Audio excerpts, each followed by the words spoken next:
Աստծի ձեռն է մահ եւ կյանքը, խաղաղասեր լեզուն կենասառը։ Լեզվի պատճառով են շատերը բաժանվեն ընտանիքում։ Ծեծկերը, աղջիկ լեզուդ պահի, ինի չի պահում։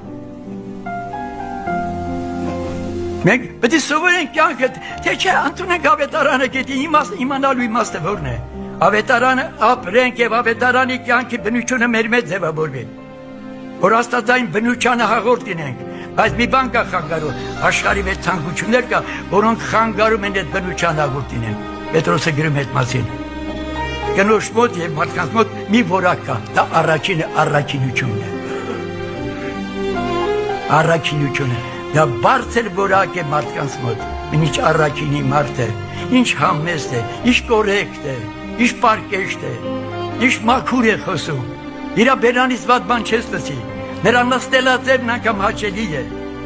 մենք պետք է սովորենք մարդ դառնալ